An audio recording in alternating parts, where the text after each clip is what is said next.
안녕하세요 가족 여러분. 오늘은 여러분들의 많은 관심 때문에 저희가 국대 컨텐츠를 하나 더 하게 되었는데요. 그냥 말로만 하는 것보다는 영상을 보면서 하는 게 더 좋을 것 같아서 김승규 선수와 조윤우 선수의 빌드업 차이가 무엇인가에 대해서 한번 영상을 준비해봤습니다. 그리고 아무래도 골키퍼 컨텐츠이다 보니까 골키퍼 전문가를 모시고 하는 게 더 재미있을 것 같아서 제가 전문가를 또 섭외해왔습니다. 자기소개 한번 해주시죠. 네, 안녕하세요. 저는 이제 SPT에서 골키퍼 코치를 하고 있는 엄브로라고 하고요. 일단 저는 한국에서 고등학교 때까지 엘리트 축구를 하다가 영국을 가서 자격증을 따고 이제 한국에 와서 이제 코치 생활을 하고 있습니다. 네, 알겠습니다. 일단은 한번 저희가 컨텐츠를 들어가 볼 건데, 저희가 이제 경기를 열심히 봤죠. 예. 이제 볼리비아전 경기랑 콜롬비아 경기를 봤는데, 이 두 개를 보면서 혹시 다른 점을 느끼실 수 있으셨나요? 골키퍼 입장에서? 다른 점은 선수가 달라졌다는 거죠. 그 외에 김승규 선수랑 조윤우 선수랑 각자의 가진 특징이 있기 때문에 네네. 거기서 달라졌다. 그럼 이제 빌드업을 실질적으로 할 때 네. 다른 점을 찾아볼 수 있었다. 네. 그럼 한번 어떤 점이 다른지 영상을 보면서 한번 이야기해 보는 게 좋지 않을까요? 예. 한번 보도록 하겠습니다. 그럼 일단 저희가 여러분들 김승규 선수의 영상부터 한번 볼 건데, 한번 김승규 선수 영상에 대해서 한번 이야기 좀 해주시면 좋을 것 같습니다. 네, 알겠습니다.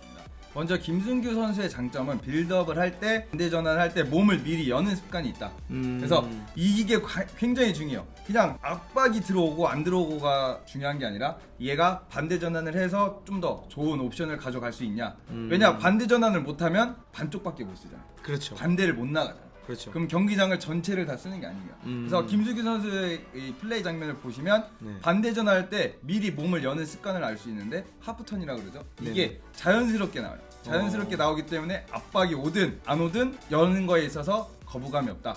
그래서 열었을 때 기회 창출, 공간 창출이 더 잘 될 수 있다. 네. 그래서 순환이 더 잘 돼서 빌드업이 더 잘 된다. 이렇게 볼 수 있죠. 그리고 또 한 가지, 볼을 잡았을 때 골키퍼가 만약에 줄 곳이 없어, 줄 곳이 없거나 뭐 우리가 다시 이렇게 리빌딩 해야 되는 시간이 필요할 때, 시간이 필요할 때 경기 조율을 한다 그러죠. 미드필더가 경기 조율을 하는 게 맞지만 현대 축구에서는 골키퍼가 경기 조율을 할 줄 알아야 된다. 네. 근데 김승규 선수가 이걸 할 줄 알아요.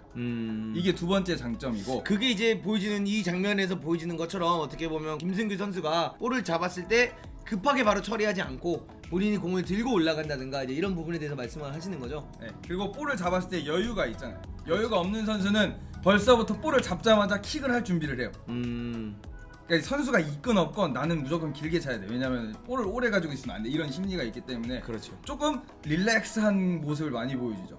이거는 선수의 습관이기 때문에 압박이 들어오든 안 들어오든 우리가 알아낼 수가 있어요. 그러니까 그래서, 이건 어떻게 네. 보면 빌드업 능력이 뛰어난 거 그 이야기보다는 네. 습관적인 게 중요하다. 그러니까 일단 빌드업을 잘 이해하고 있다.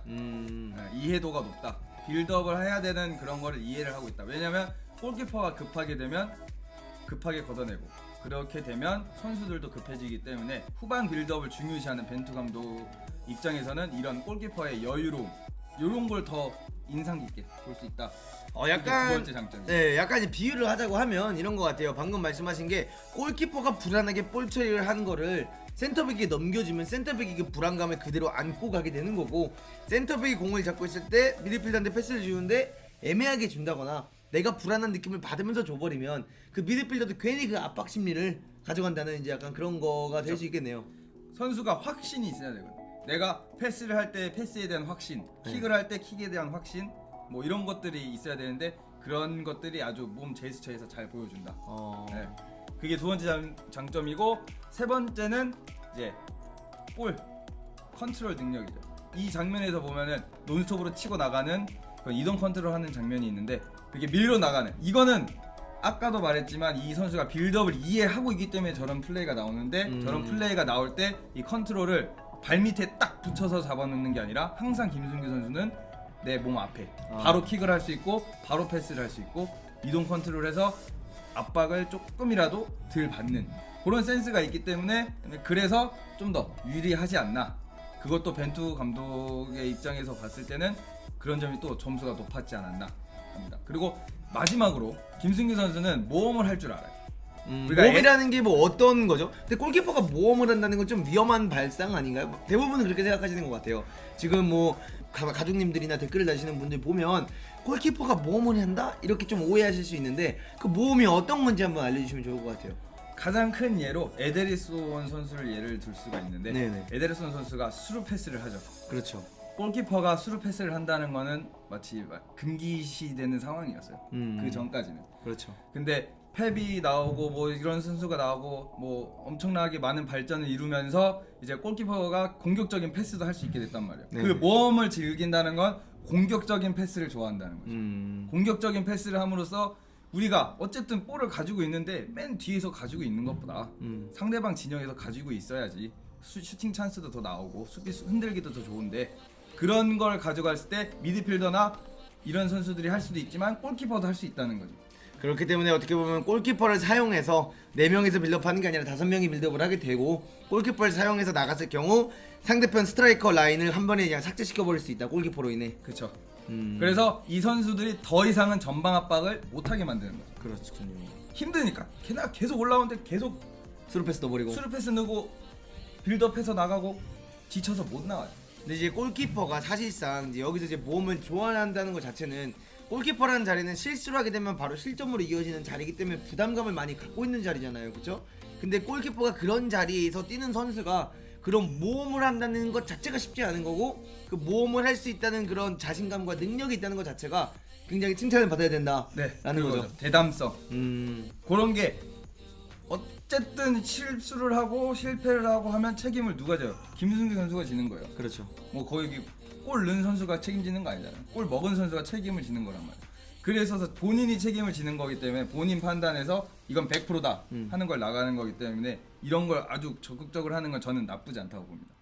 저도 이제 어떻게 보면 엄브로가 이제 이야기한 거에 다 동의를 하는 편이고요.